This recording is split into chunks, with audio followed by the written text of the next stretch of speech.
Salut à toutes et à tous, c'est Ilyes, j'espère que vous allez bien. On se retrouve aujourd'hui pour une nouvelle vidéo. On se remet progressivement de nos émotions après l'UFC 295 incroyable qu'on a vécu ce week-end. En plus de cela, Madison Square Garden de New York, la mythique arène, l'arène la plus mythique de l'histoire du sport, a été le théâtre d'une soirée riche en rebondissements, en spectacle aussi, notamment au niveau de la carte principale. J'ai envie de me concentrer principalement sur le co-main event et sur le vainqueur de ce co-main event, Thomas Spinal, qui s'est imposé par KO au premier round contre l'effrayant, l'épouvantail de la catégorie, c'est-à-dire Sergey Pavlovich. C'est quoi la suite pour Thomas Spinal et c'est quoi la place de Cyril Gane dans tout ça? Parce que la catégorie des heavyweights est en plein chamboulement, en pleine, pas révolution, mais en pleine évolution en tout cas, avec Jon Jones, Stipe Miocic qui ne s'est pas fait, la blessure de Jon Jones, Thomas Spinal et l'avènement finalement du Britannique au sommet de la catégorie, et Cyril Gane qui reste sur une victoire contre Sergey Spivak il y a quelques semaines de cela, c'était à l'UFC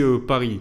Avant de répondre à toutes ces questions, abonnez-vous à ma chaîne. J'espère qu'on pourra atteindre le cap des 130 000 abonnés avant la fin de l'année. Donc si vous regardez cette vidéo et que vous n'êtes pas encore abonné, vous savez ce qu'il vous reste à faire. Activez la cloche pour recevoir les notifications. Lâchez un pouce bleu, ça fait toujours plaisir.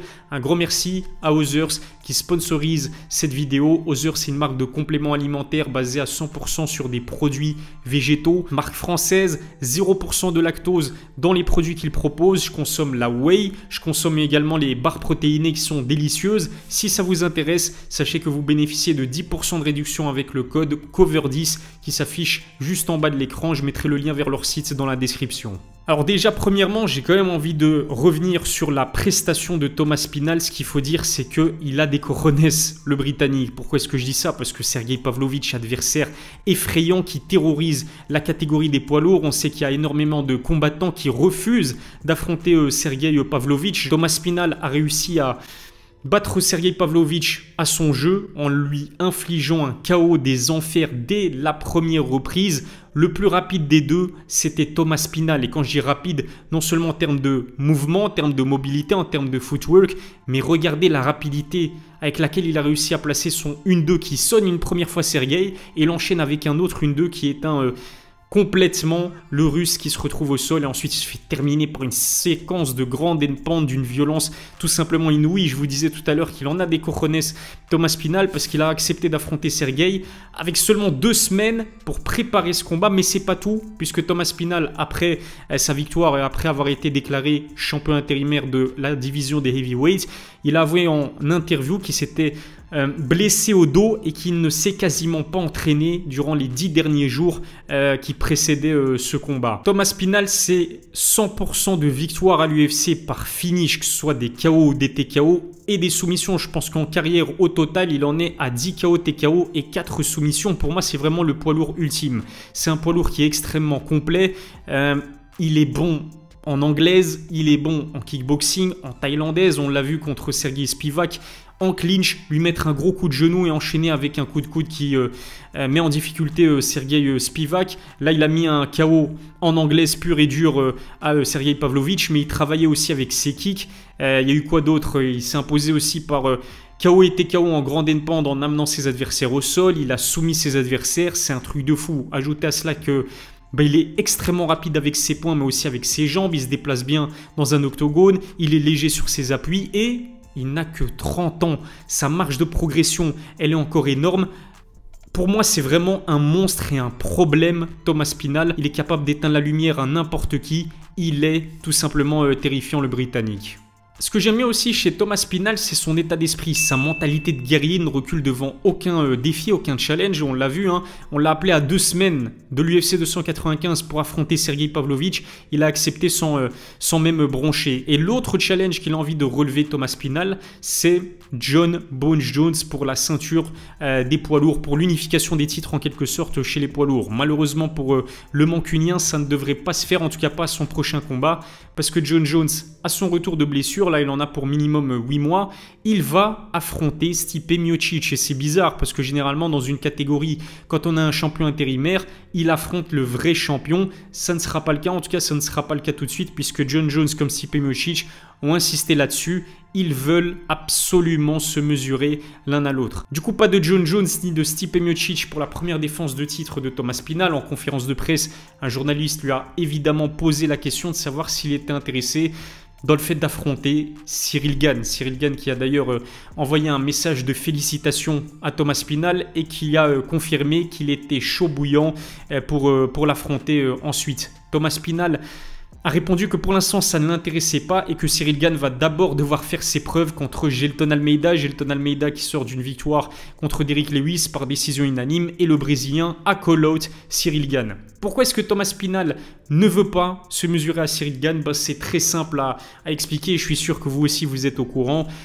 Ciryl, à sa victoire contre Sergey Spivak à l'UFC Paris, n'a pas souhaité call out Thomas Spinal et ne veut pas l'affronter, ou en tout cas ne voulait pas l'affronter si ça ne se faisait pas pour le titre. Sauf que malheureusement Tom, il a fait le déplacement jusqu'à l'UFC Paris et il avait confié en interview qu'il était intéressé à l'idée d'affronter le vainqueur de Ciryl Gane, Sergey Spivak. Ciryl lui a mis un sacré vent, il faut le dire, il a été très critiqué pour ce refus par beaucoup de fans de MMA français qui lui reprochent un manque de courage.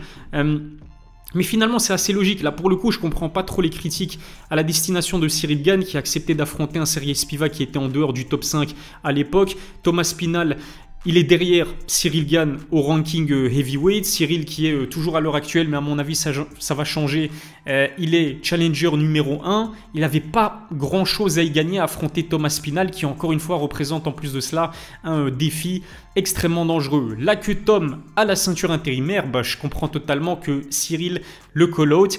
Parce qu'il y a un intérêt, d'autant plus que je pense vraiment que... Enfin, je pense pas vraiment, c'est sûr et certain, Thomas Spinal, en devenant champion intérimaire, dans le ranking, va prendre la première place de Ciryl Gane. Et du coup, je pense qu'on devrait avoir Ciryl Gane numéro 2 de la catégorie des poids lourds et Thomas Spinal numéro 1. Il y a du coup une logique dans le fait de voir le Britannique défendre sa ceinture pour la première fois face au bon gamin. Il y a beaucoup de gens qui enterrent les chances de voir Ciryl Gane affronter Thomas Spinal dès son prochain combat, mais je pense moi que c'est...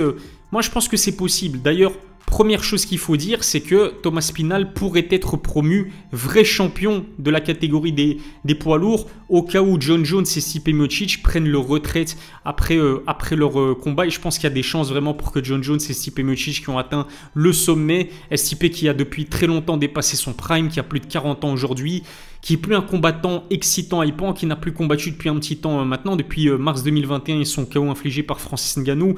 Et puis Jon Jones se blesse, il a 36 ans, il aura bientôt 37 ans, il a fini le game. Pourquoi prendre des risques inconsidérés et continuer sa carrière alors qu'il est au sommet de la chaîne alimentaire? Si Jon Jones et Stipe Miocic prennent leur retraite, il n'y aura pas de champion et l'UFC va faire en sorte que Thomas Spinal, que sa ceinture intérimaire se transforme en vraie ceinture, comme on a vu le même cas avec Robert Whittaker qui est passé de champion intérimaire à vrai champion une fois que Georges Saint-Pierre a pris sa retraite. Contre qui il va défendre sa ceinture, qu'elle soit intérimaire ou pas? Quel est le prochain adversaire de Thomas Spinal pour parler le français le plus limpide? Pour moi, je pense vraiment qu'il y a des chances pour que ce soit Ciryl Gane, parce que Thomas Spinal, Ciryl Gane, ça a de la gueule. Vous organisez ça à l'UFC Londres, parce que bon, l'UFC Paris, c'est pas au challenger de recevoir le combat. Pour moi, en tout cas, il y a de grandes chances pour que ça se fasse à Londres. Mais si ça se fait à Londres, derby France-Angleterre avec deux combattants quand même, styles make fight, mais ça ferait un combat tout simplement intéressant, intriguant. Financièrement, c'est un combat à organiser, même sportivement, parce que Ciryl Gane, certes, s'est fait battre de manière expéditive contre Jon Jones. Il s'est fait battre contre Francis Ngannou lors de ses deux title shots. En fait, défaite contre Ngannou, défaite contre Jones.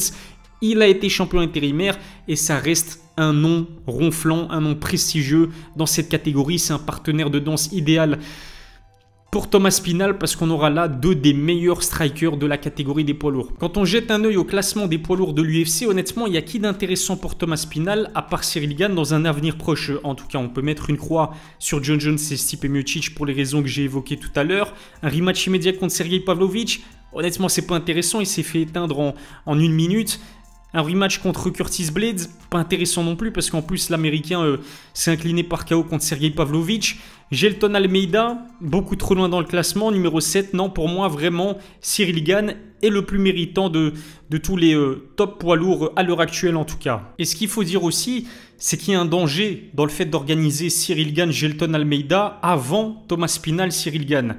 Pour moi, Thomas Spinal, Cyril Gane, c'est à l'heure actuelle, en sachant que John Jones est blessé et que Stipe Miocic ne veut affronter que Bones, c'est le combat le plus bankable de la catégorie des poids lourds. Si vous organisez avant un Cyril Gane, Gelton Almeida que très peu de gens veulent voir, mis à part Gelton Almeida lui-même, il y a danger très clairement pour Cyril Gane. Gelton Almeida est un excellent grappleur, certainement le meilleur grappleur de la catégorie des poids lourds. Il n'aura qu'une seule stratégie, c'est d'amener Cyril Gane au sol, le tabasser en ground and pound et ou le soumettre. Il a énormément de finish à son actif. Strikingment parlant, il est à des années-lumière de Cyril Gane, un fossé incroyable en fait. Si Cyril parvient à défendre les tentatives de takedown de Gelton Almeida, je pense qu'il y a énormément de chances pour qu'il s'impose debout parce que le striking de Gelton est quasiment inexistant. C'est un combattant de MMA à l'ancienne comparé à Thomas Spinal, c'est-à-dire qu'il a un secteur, une discipline dans laquelle il excelle et il mise absolument tout là-dessus. Je ne serais même pas étonné d'apprendre que Gelton Almeida ne travaille absolument pas son striking. Mais malgré le fait que Gelton ne soit pas complet, ça reste un combattant et un adversaire dangereux pour Cyril Gane et en cas de défaite, Thomas Spinal, Cyril Gane tomberait tout simplement à l'eau. Par contre, encore une fois, il va falloir que je parle le français le plus limpide et en toute objectivité. Pour moi, Cyril Gane est dans de beaux draps. Franchement, Cyril contre Thomas Spinal a de grandes chances de s'imposer. Pour moi, c'est le grandissime favori. Pourquoi? Parce qu'il est complet, encore une fois, il est à l'aise dans tous les compartiments du game. Contrairement à Cyril Gane, qui est principalement un excellent kickboxer, mais qui n'est pas à l'aise au sol, qui n'est pas à l'aise en lutte défensive non plus. Alors certes, il a réussi à défendre, je pense, les 2 ou 3 takedowns qu'a essayé de lui infliger Sergei Spivak, mais Thomas Spinal, c'est un autre animal. C'est un combattant qui est à l'aise au sol, qui a une très bonne lutte offensive, qui a une bonne lutte défensive, qui a une bonne boxe anglaise. Il est dangereux dans tous les compartiments du game, alors que Cyril Gane, c'est en quelque sorte un one-trick pony. Ce qu'il faut dire aussi, c'est que Thomas Spinal a le facteur X, et ce facteur X, c'est une énorme puissance, chose que n'a pas Cyril Gane, dans le sens où, évidemment, tous les poids lourds ont de la puissance à revendre, mais Cyril n'a jamais été ce combattant qui est capable d'éteindre la lumière sur un seul coup, alors que Thomas Spinal a démontré qu'il savait faire ça. Il savait mettre des gros KO sur un seul coup. Et non, il est juste monstrueux. La seule énigme en ce qui concerne Thomas Spinal, c'est qu'on ne l'a jamais vu, corrigez-moi si je me trompe, à l'UFC en tout cas, on l'a jamais vu dépasser le 2e round. Il arrive à terminer ses adversaires très très vite. D'ailleurs, c'est le combattant UFC qui passe le moins de temps dans un octogone. Imaginons que Cyril Gane, de manière miraculeuse, arrive à défendre les amener au sol potentiels de Thomas Spinal, réussit à survivre aux 2 premiers rounds même en striking. C'est vrai qu'il se déplace bien dans un octogone, Cyril. Il a du succès contre les gros punchers, mais là le problème c'est que contrairement à Derrick Lewis, contrairement à Francis Ngannou, contrairement à Jairzinho ou à Volkov, Thomas Spinal, il a un sacré footwork et je pense qu'il est plus rapide que Cyril et il est capable de le suivre et de le cadrer dans l'octogone. Franchement, le match-up est très compliqué pour Cyril Gane. Voilà en tout cas ce que je pouvais dire concernant ce sujet. Si ça n'est toujours pas fait, abonnez-vous à ma chaîne, activez la cloche pour recevoir les notifications, lâchez un pouce bleu, ça fait toujours plaisir. Je vous remercie de m'avoir suivi. Je vous donne rendez-vous très vite pour une nouvelle vidéo. D'ici là, prenez soin de vous.